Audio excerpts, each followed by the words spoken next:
Welcome to Sober Sunrise, a podcast bringing you AA speaker meetings with stories of experience, strength, and hope from around the world. We bring you several new speakers weekly, so be sure to subscribe. We hope to always remain an ad-free podcast, so if you'd like to help us remain self-supporting, please visit our website at sober-sunrise.com. Whether you join us in the morning or at night, there's nothing better than a sober sunrise. We hope that you enjoy today's speaker. Hey everybody, my name is Chris and I am an alcoholic. And I love Canada. Yeah. I'll tell you, what I've noticed over the years is the Canadians, you're a lot like Americans, but you're nice. You know? And I really do love coming up here. I always feel so welcomed. So my job is to talk about the first step, and that's kind of a good task, because I can use a lot of my story to highlight some of the things that I had to concede to my innermost self about the condition that I had called alcoholism. And it's funny, I caught alcoholism 6 months sober. You know what I mean? Because what happened was I didn't really know what alcoholism was until I'd been in AA a while. You know, and people who had real thorough knowledge about the first step, got with me and talked with me about it. If you'd have asked me, are you an alcoholic? Yeah, must be. Must be. Get a lot of DUIs. I didn't understand the scope of alcoholism. Now going back to my first drink. Prior to my first drink, you probably could have diagnosed me with some type of an anxiety disorder. All right? And the best way I can describe it was, up until alcohol hit my lips for the first time, I was generally uncomfortable with myself and my environment. There was a lot of things I didn't want to do. There was a lot of situations I felt really weird in. I was always really self-conscious in certain situations. And there was like an angst that I had. And because this is, back in the 60s and 70s, and you had to be cool, I wasn't going to let anybody know that I was like really disturbed inside. I just acted as if everything was okay, and I dodged and weaved every time I could. If I could ever get out of something, I'd get out of it. If I could ever leave, I'd leave, just because I was always uncomfortable. I'll give an example. I joined the wrestling team. I went to one practice. I joined the Boy Scouts. I went on one camp out. I took guitar lessons. I took 2 lessons and stole the guitar. These things were good ideas, but I'd become uncomfortable in the middle of them. Now here I am. I'm about 13 years old, and me and a couple of my buddies decide we're gonna cut school and we're gonna get drunk. And that's what we set about doing. So we cut school and we went back to my house, and I took down a bottle of 4 Roses whiskey and Canadian whiskey, and poured 3 big water glasses. And me and my 2 buddies got to the business of getting drunk. And what happened with them was, I would think it would be like a normal non-alcoholic reaction to drinking alcohol. They had maybe half of their glass, maybe a little bit more, pushed it back, and they'd had enough. Does anybody in here ever drink with people that have enough on you? Isn't that annoying? Oh, no more for me. I've had 2. What are you, crazy? 2. Let's finish the bottle and go to the city. Because that's how I drank, But they had half their glass. They pushed it back, and they'd had enough. And what happened with me was, I finished my glass, I finished their glasses, and I put a big hurting on the rest of that bottle. And I went into my first blackout. Any blackout drinkers in here? A lot of hands. Let it be known that there's a lot of hands. That's disconcerting, isn't it? You know, you don't know anything about the night before, and you wake up with like broken bones or crashed cars, and you don't know what happened. So I went into my first blackout, and I came to in a field about 4 or 5 hours later, staggered into the house, and became incredibly sick. You know, that first hard liquor sick, where, you know, for like 2 days, all you do is like, you can't get off the horizontal plane except to vomit, you know. And I'm just ill and like you cannot believe. And the whole time I'm thinking, I'm going to make this work. You know, this alcohol. And I meant it because here's what alcohol did for me. And this is the best way I can describe it. This is what happened to me about 2 drinks into that whiskey.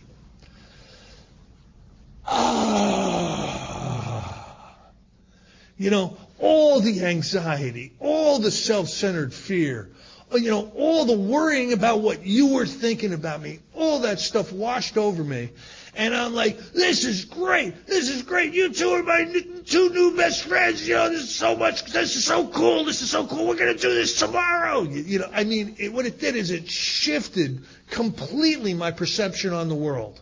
And everything was fine. And here's the thing. I felt connected to you. I felt connected to the universe. I felt like I was in unity with this thing called life. And if you give me a substance that is going to do that for me, I'm going to pay attention. And I did. So from that moment forward, I became very, very preoccupied with alcohol. I'm 13 years old and the drinking age was 21. You know, so it was problematic, but you know, we are resourceful. And I found ways. And I also decided right then and there that I was never going to drink Canadian whiskey again because I never did, to my knowledge. Being a blackout drinker, I can't really attest to that completely. But I started to ask around the other 13-year-olds that had started to drink, and there was a number of items that they would use. There was a company that had a fine line of products called Boone's Farm, and I started to drink some apple wine and Strawberry Hill. And then I discovered Budweiser, you know, and then I discovered the schnapps and the blackberry brandy and the Southern Comfort, you know, the hard liquors that you'd never go near once you become a true full-blooded alcoholic. But I was experimenting with them. Now, right off the get-go, I had a lack of control. Like I would become overserved. You know what I mean? And I would miss the mark a lot of times. I look back on it today, and I know what was going on. I know what was going on with because I know about alcoholism now. But back then I didn't understand it because the people I was around seemed to be able to handle this alcohol. I need to try harder. I need to learn how to manage this better. So I tried different alcohols. I tried, smoking a lot of pot when I drank. That didn't work real well. I tried all these different combinations, and I'm trying to manage my alcohol consumption. I'm like 15. You know what I mean?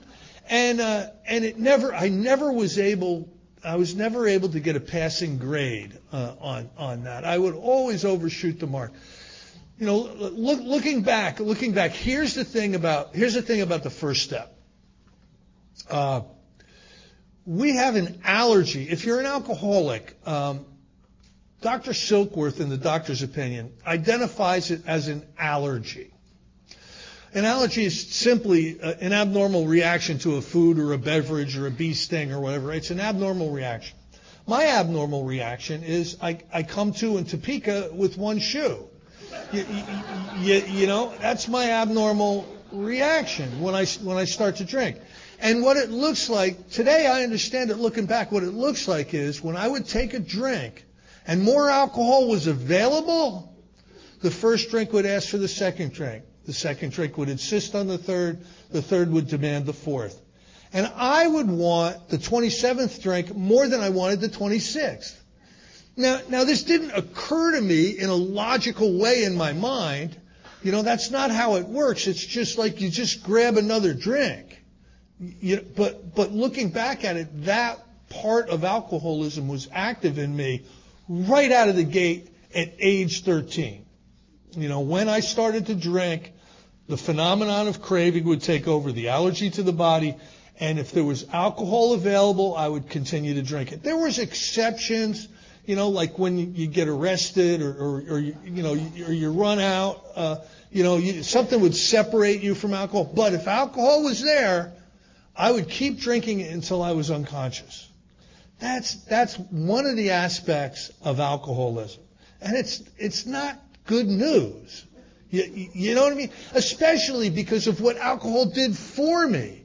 Alcohol made me feel larger than life. Alcohol made me feel connected to all of you. Alcohol enabled me to dance. There was dancing lessons in those bottles. You know what I mean? I could ask the girls to come on and dance, you know. If I'm not drinking, it's like I'm hiding in the corner somewhere. Oh, she looked at me. Oh. So alcohol, you know, just opened my world up. So I've been trying to manage this magic stuff, but I've got an allergy that ensures I overindulge and past the point of being, you know, of being sane and sound. And toward the end of my drinking, I was becoming violent and psychotic, you know, the Dr. Jekyll, Mr. Hyde stuff. You know, I would come out of blackouts, you know, and find out what I did the night before, and I was horrified. So I'm caught in this thing. I'm caught in this thing with alcohol. I can't control it once I use it, and I'm driven to use it.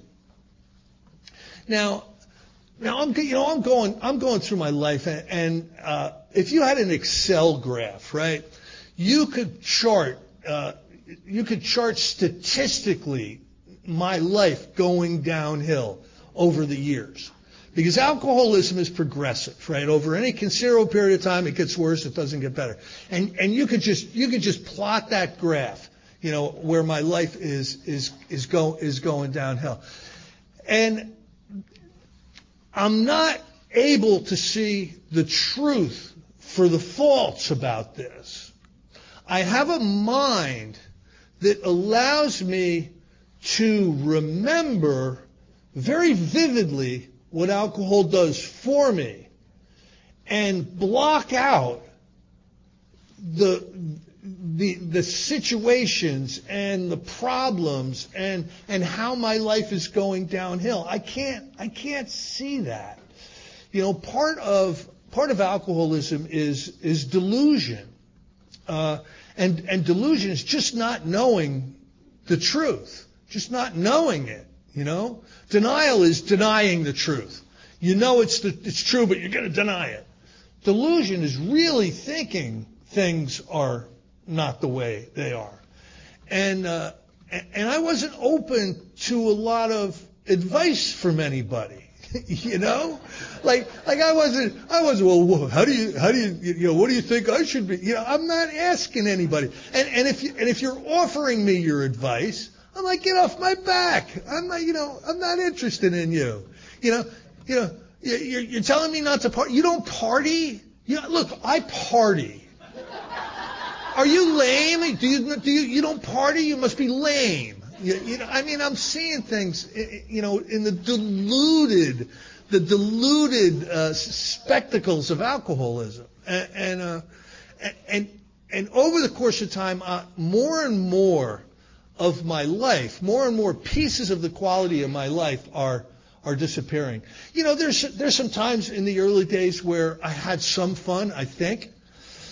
But more often than not, I was lying to myself about how much fun I had, because it was I had so many crazy situations. I'll tell you a couple of crazy situations. All right, I lived about an hour outside of New York City, and we would go into New York City.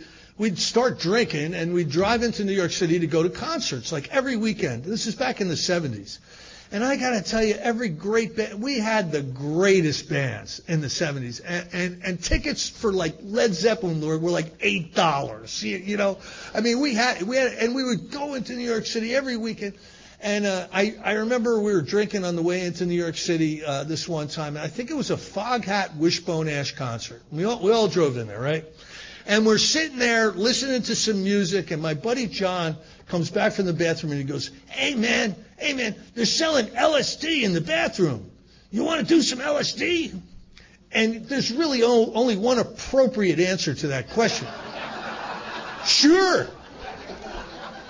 So we go into the bathroom, and remember, we're drunk. We buy blotter acid. We take it. We let like one song go by, right? And we look at each other. And we go, "Are you high?" "I'm not high." "We must have got ripped off." So we go back, because there's tons of people in the bathroom selling this stuff. We buy some more, and we go back and we sit down, and we wait maybe 5 minutes. "Are you high?" "No, I'm not high." "No, we got ripped off together. Let's try one more time." So we go back and we buy more of it. Now, if you know anything about this particular drug, sometimes it takes like half an hour for. All right, by the time the last song is playing, we're like this. I mean, we're like just shot, just freaked out, right? And I remember that, the lights are coming up. Must leave auditorium. Must walk down the aisle. I mean, just freaked out, right? We get out. Now we'd all come in a van, and we all pile in the van. I remember curling up in a fetal position, just trying not to freak out, And if you're in New York City and you're going back to New Jersey, there's only a couple of ways, and one of them is a tunnel, right? So we're headed down to the Lincoln Tunnel, and what it looks like is 8 lanes, 6 lanes, 4 lanes, 2 lanes, tunnel, right? And we're almost at the tunnel, and somebody in the front of the van goes, "Hey man, we'll never fit," right?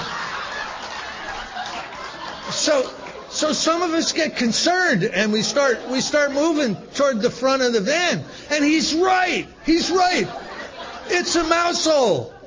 Now, I don't know if you've ever tried to back out of the Lincoln Tunnel.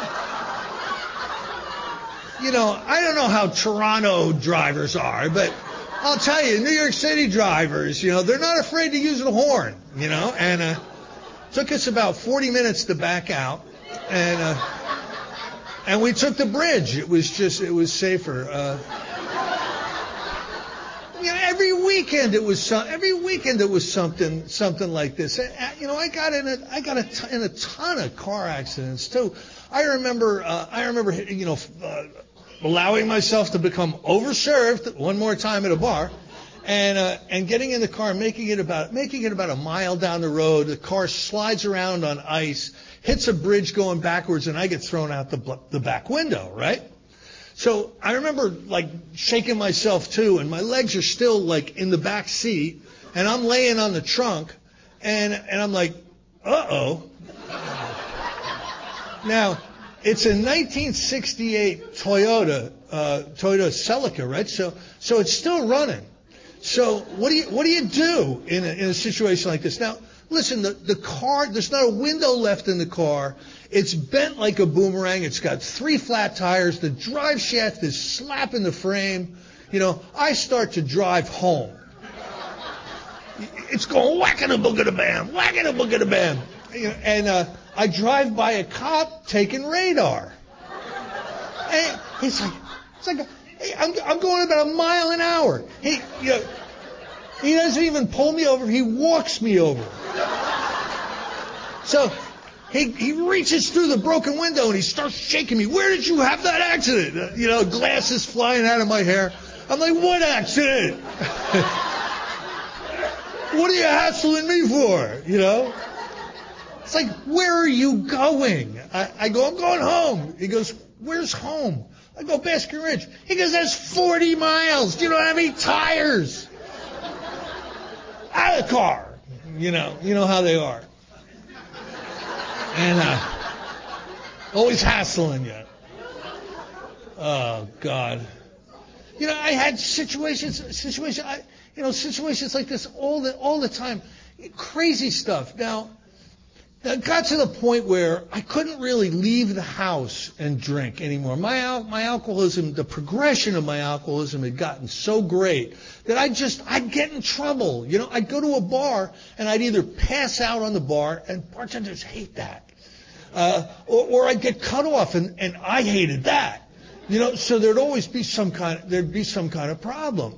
So I ended up like the last 8 years of my drinking, I was just drinking at home. I'd buy a bottle and go home. And even in my own house, I would get into trouble. I was a drunken dialer. Anybody in here drunken dialers?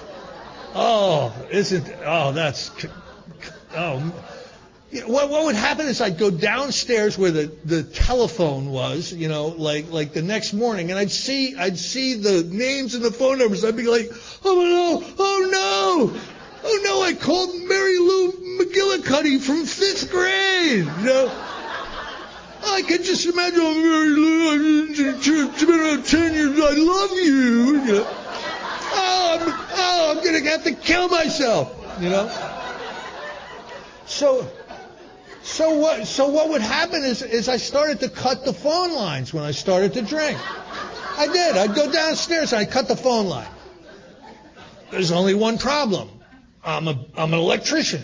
So I'd get drunk and I'd splice the wires back together. And so I started to get creative, right? I'd cut it by a knot hole, where it would be really hard to splice back together. One time I put an extension ladder up on the side of the house and cut the phone line way up at the peak of the house, figuring I'll never be able to get up there. The next day I found like a milk crate and the extension ladder up and a bunch of electrical tape. I taped it back. Finally, you couldn't even hear anything on the telephone. It was like this, right? Got to call the phone company up, and the phone guy comes out, and he's got his flashlight, and he's walking around, he's going, what the hell? Because it looks like somebody cut this phone line 25 places and scotch taped it back together. I'm like, yeah, that's what I thought it was too. You don't want to look stupid. And so, you probably have to run a new line, Oh, my God.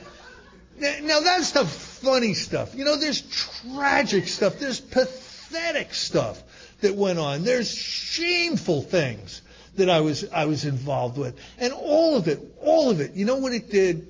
It took a piece out of my spirit. Every single time it took a piece out of my spirit. When I showed up to you, I had a broken spirit. You can't let the amount of people I let down and have a good... You can't make and break the commitments that I made and break. You can't treat the people that you are supposed to actually care about the way I treated them and have a good spirit, unless you're like a psychopath, And so I came in with an absolute crushed spirit. I showed up in Alcoholics Anonymous, 1989, and I was beaten, and I really believed that the velocity of my drinking at this point in time was like this. This would be a work day, right? I would come to in the morning, wearing the clothes I'd passed out in the night before, and I'd go into the bathroom, I'd throw some water on my face, I'd do some vomiting, go out, have a cigarette, go out to my car, go off to my terrible job, just swearing to God, I swear to God, I'm never going to do this again. I swear to God, today's the day. I know I have said this 400 times before, but there's something about today that's different. I really mean it today. I'm never gonna drink this crap again. And I go off to work, with this commitment to never drink alcohol again. And quitting time's about 4:30. I get half a sandwich down. I get rehydrated. I'm starting to feel somewhat human by about 3:30, and I start to consider this decision I had made, and I start to see it as quite possibly an overreaction. We might have to modify this never ever drinking again. That's a pretty strong position. As a matter of fact, we're going to modify it today, and I'm going to stop I stop at the liquor store and I buy another quart of vodka or another quart of bourbon and go home and start drinking it. And here's the thing. The velocity of my consumption was this. I would start drinking, and in an hour I would be drunk. In 2 hours I would be in a blackout, and in 3 hours I would be unconscious. That was the velocity of my drinking toward the end. There's no party left when you're drinking like that. There's no going on a date. You know what I mean? There's no volunteering at the PTA or something. None of that is available. You are now committed to this thing called blackout drinking, and there's no room for anything else. And that's where my alcoholism had gotten to. Because here's a second piece of step one. The first piece of step one is I can't control it when I put it in my body. Okay? That's kind of an easy one. We kind of all understand that to a degree, right? If we're an alcoholic. The one that was the heavy lift for me was I was without defense against the first drink.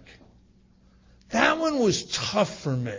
Because what you're telling me is I'm insane.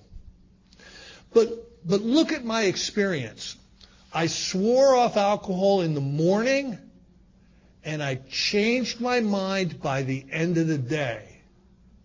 That's insane. That's insane. I didn't see it as insanity. I saw it as changing my mind because I party. But think about it. My alcoholism is to the point now where I'm experiencing alcohol poisoning the way I'm drinking. And I come to in the morning with, my eyes are yellow, my hair's sticking straight up. I'm shattered. I'm so ill, I'm shattered.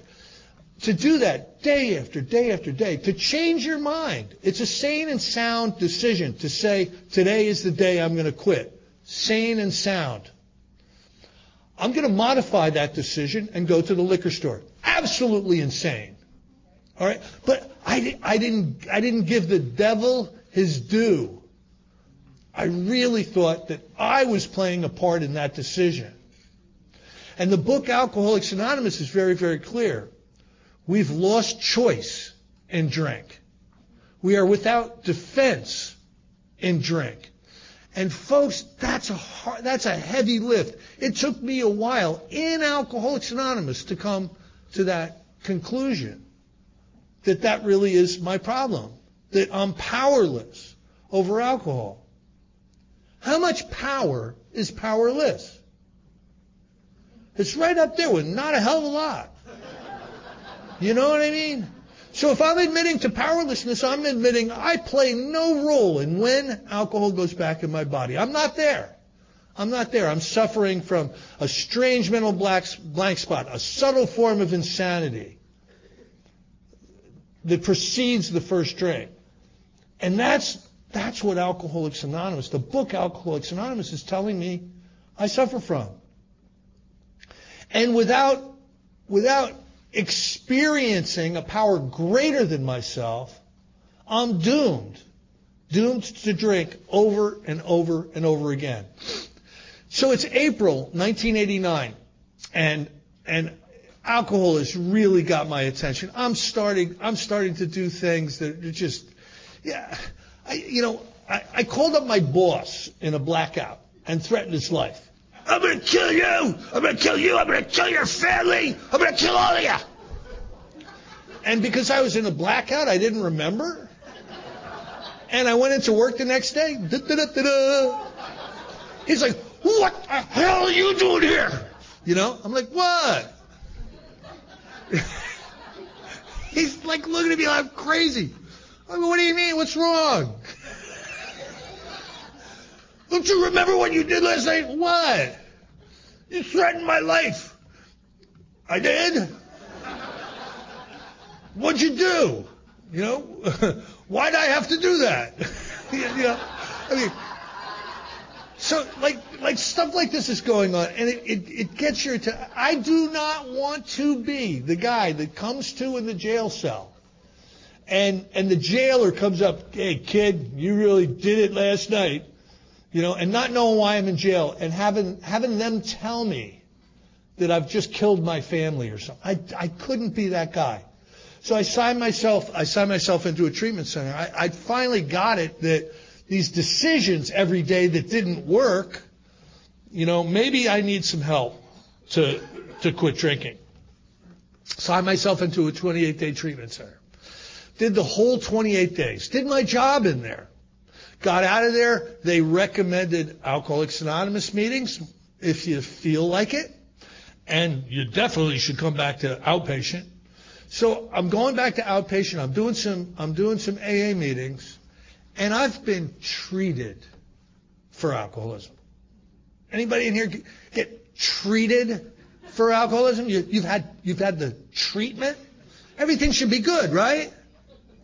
So one day I'm on my way to an AA meeting, and the thought crosses my mind that I don't know that I've really been doing this whole AA thing with like 100%. And it's hard for me even to remember what it's like being drunk. You know, it's got to be almost 3 months now. I'll bet if I bought a gallon of vodka and drank it, it would remind me what it's like to be drunk, and I would go back to Alcoholics Anonymous with a whole new enthusiasm. Man, I will be the AA kid. And so that's what I did. I bought a gallon of vodka and started to drink it to improve my sobriety. And it was working. I'm drinking the first drink. This is a good idea. You know, I'm pretty sharp to think of something like this. You know, I'm drinking the second drink. Wow, this really makes a lot. You know, I'm going to go back to the AA meeting and recommend everybody try this. You know, and then the third drink hit me, and intoxication washed over me, and I could not believe. All of a sudden, I was restored to sanity. All of a sudden, I said, oh my God, I've opened up the cage door to the beast. And the beast is going to move me around like a puppet till he's done. You know, I can't believe I've been so stupid. You know, where's the rest of the ice? You know? Like, because once you're in, right?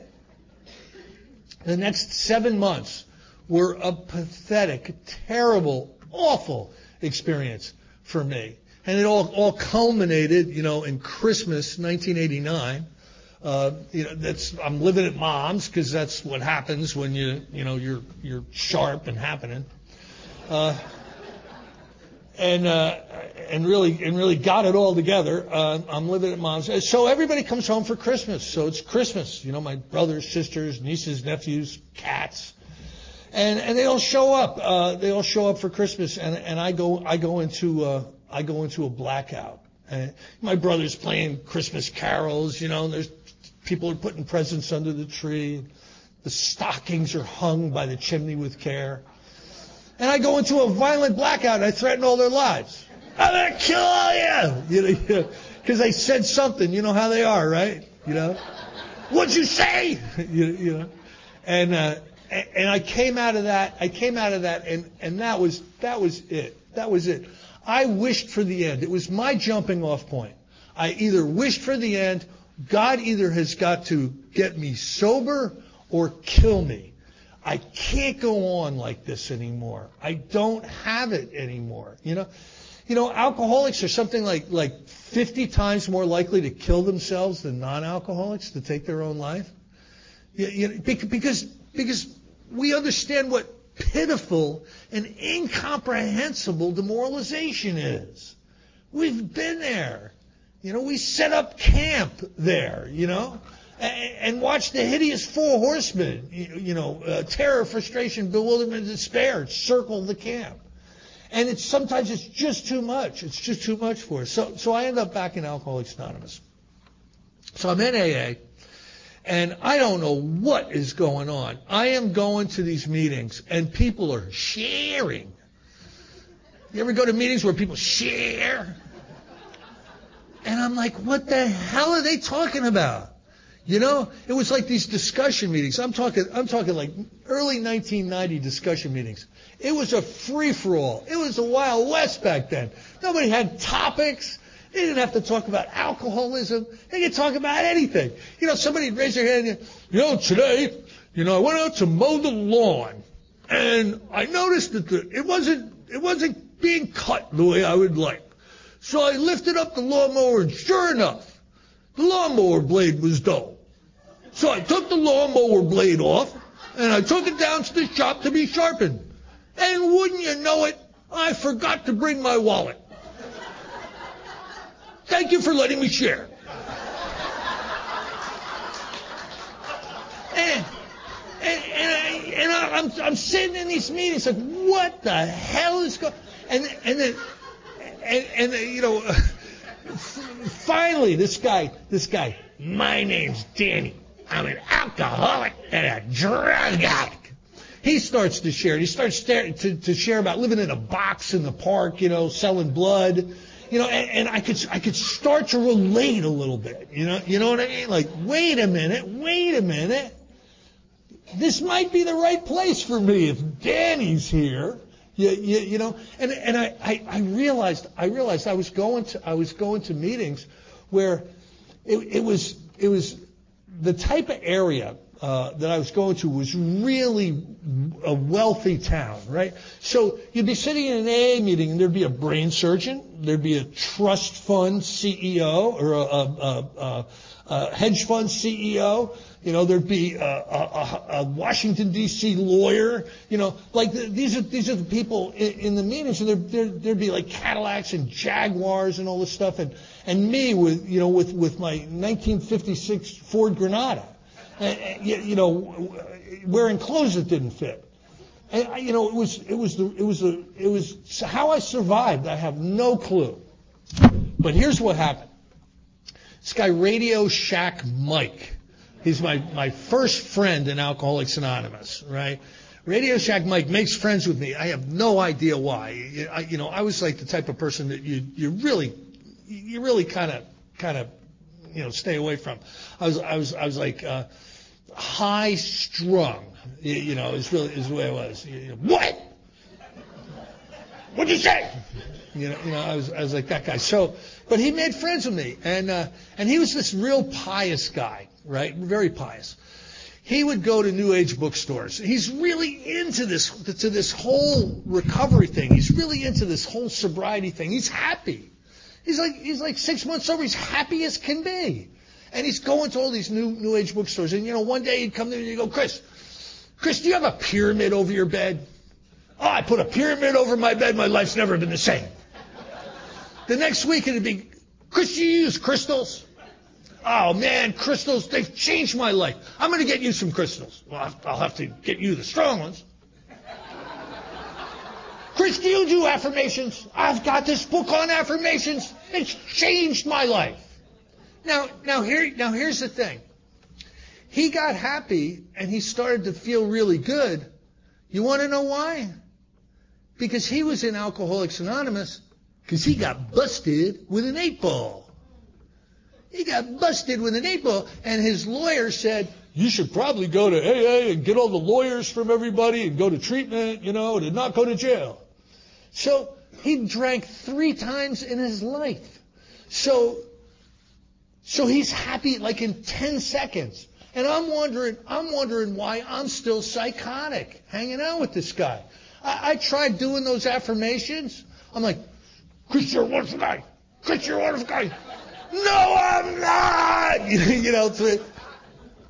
Listen, if you have a case of alcoholism, treating alcoholism with affirmations is like trying to stop a semi with a cobweb. You know what I mean? But here's what Radio Shack Mike did for me. Somebody handed him a Big Book workshop from the late great Joe and Charlie back in the 80s, right? And he listened to it. He didn't care much for it. It didn't speak to him. Just like there's a lot of people who the book Alcoholics Anonymous don't speak to. I wonder why. I'll tell you what. When Bill Wilson is talking in the Big Book, he's always talking to the real alcoholic, the person who's lost all hope, the hopeless alcoholic, the person who's gone down the scale. That's who he's talking about in here. So a lot of us read this and it's like, wow, this is the most amazing book in the world. There are people that read this and think it's the biggest piece of crap out there. It's because it's not their experience. Right? So he's listening to these Joe and Charlie workshop tapes, and he's seeing it as a ginormous overreaction. He's in the middle of the Course in Miracles. You know what I mean? So he hands it to me, and he says, Chris, I didn't care much for these, but something tells me you should probably listen to them. And I started to listen to them, and that's really when I started to learn about alcoholism. Now, I've covered the first two alcoholic pieces of step one. I've got an allergy of the body that manifests in a craving, and once alcohol is put in my body, my whole existence craves more alcohol. That's one part. I have an inability to stay separated from alcohol. It doesn't matter how much I need to. It doesn't matter that I'm going to jail. It doesn't matter that she's leaving. It doesn't matter that I'm going to lose my job. It doesn't matter that I really, really, really want to stop drinking. None of that stuff matters because I'm without defense against the first drink. The subtle forms of insanity and the strange mental blank spots are going to manifest in my life, and I'm going to come out of it with a drink in my hand. That's what the book is telling me. I am without power to stay away from alcohol. That's bad enough, right? Two problems. One of them when you're drinking, one of them when you're not drinking. No big deal. But there's a dash. It's even worse than that. There's a dash. That our lives have become unmanageable. I believe, like the book says, we are spiritually sick. Remember I said that I came to you with a broken spirit? My spirit was just destroyed. I had levels of anxiety that were unbelievable. I had levels of resentment that were unbelievable. I had guilt and shame and remorse that was crippling me. Whenever I would think of these horrible things I did, I'd go, whoa! I'd have a palatable reaction to these memories. There's language in the book Alcoholics Anonymous that I believe is informative on what are they talking about unmanageability. When I first showed up, my life is unmanageable. I lost my driver's license, for 6 times. She left me.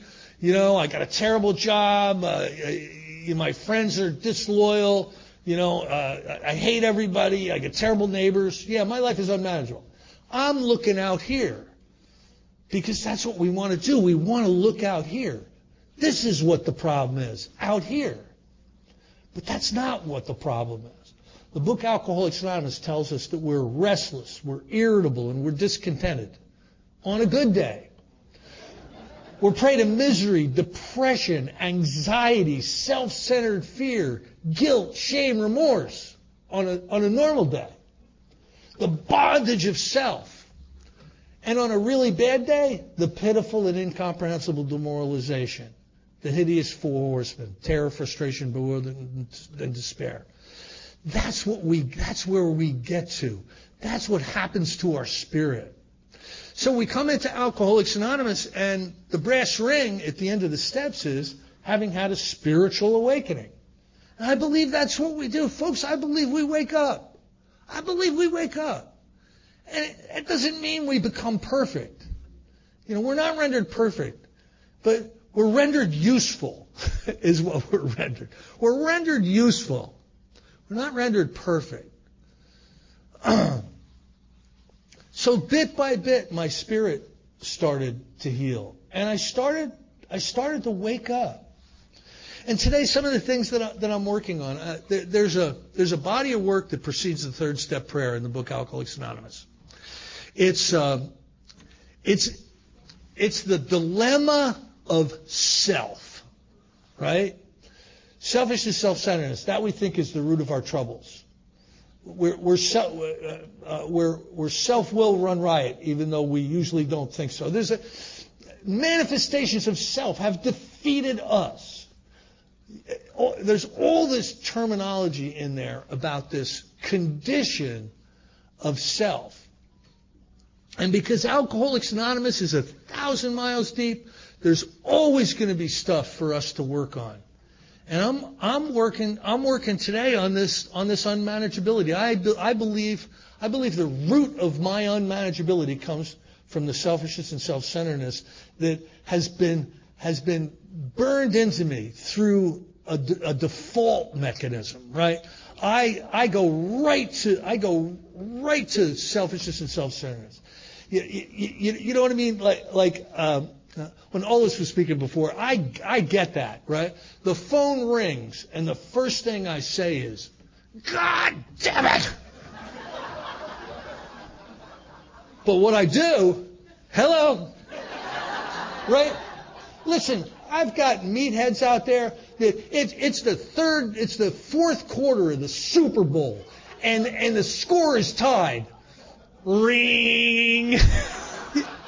What idiot would call during the fourth quarter of the Super Bowl? Hello? So we're not rendered perfect, but we are able to get out of our own way sometimes. Now, here's what I believe. I believe when we separate from alcohol, what hits us front and center is a toxic experience of self-consciousness. That's what alcoholism is in between the drinks. And that toxic experience of self-consciousness, that's all the depression and the anxiety, the guilt and the resentment. That's the toxic experience of self-consciousness. I believe the 12 steps do this. They take us from that experience of self-consciousness and move us toward a God consciousness, a spiritual consciousness, where all the steam is let off, and our spirit starts to heal. I am incredibly grateful to be in Alcoholics Anonymous today. I'm going to tell a quick story, and then I'm going to sit down. I'm not looking at a watch. I could have gone on. I know Ali wanted me to keep it under 2 hours, but I'm going to sit down after this story. So I retired about 3.5 years ago. COVID hit, right? Wasn't COVID great? All of a sudden, every AA meeting in the country was shut down. Right? Oh my God! And we all flocked to Zoom. We didn't know how to turn it on or mute, or we're upside down. People are taking their laptops into the bathroom with them. I mean, it was a debacle, right? But we were resourceful. We knew we needed to stick together. Anyway, I got furloughed on like day one of COVID. And it was like, we'll bring it back, as soon as we can. And that went on for about a year. And finally I said, look, I'm at the age where, I can retire. It's normal retirement age. So I turn on Social Security and the 501ks and all that stuff, right? And I'm sitting around, I'm retired. There's something I like doing more than anything else in the world today. You know what that is? Nothing. I like doing nothing. There's healing in the silence. There's healing in the sitting. So I'm sitting there doing nothing one day, and my wife walks in. What are you doing? Nothing. What do you mean you're doing nothing? There's all kinds of stuff to do. So I'm thinking, listen, I'm an able-bodied person. Okay, all right. A job came up down the street. And my career, what I did in my career was I was a facility manager. I would manage the facility businesses for pharmaceutical manufacturing and research and development sites. So, I'd have 1 million people working for me, and I'd be in charge of everything except for the pharmaceutical business. I would take all that responsibility off of their back and put together all the teams of people and the contractors and everything. And that's what I did. So I had a lot of experience with facilities management. Well, a small hospice business put an ad in the paper wanting a facility manager. So, what the heck? I put my resume in. I went down there and they hired me. So I'm back working full time now. I got to tell you, I work for a hospice, and this is my favorite job I've ever had.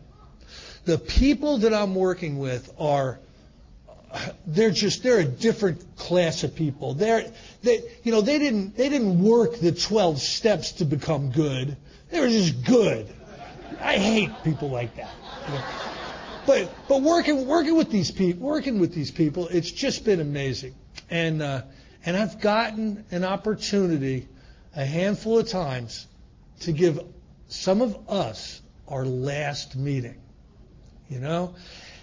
And I gotta tell you, I'm just gonna end with this. I am so overpaid. If you're new or you're just coming back, here's the advice I give you right now. Get yourself a sponsor or a spiritual advisor with working understanding of the 12 steps. Make sure that they live the 12 steps. Get them as a sponsor or spiritual advisor and say, take me through the steps. Say that to them. And they're going to start giving you exercises that are stupid and that aren't going to work for you.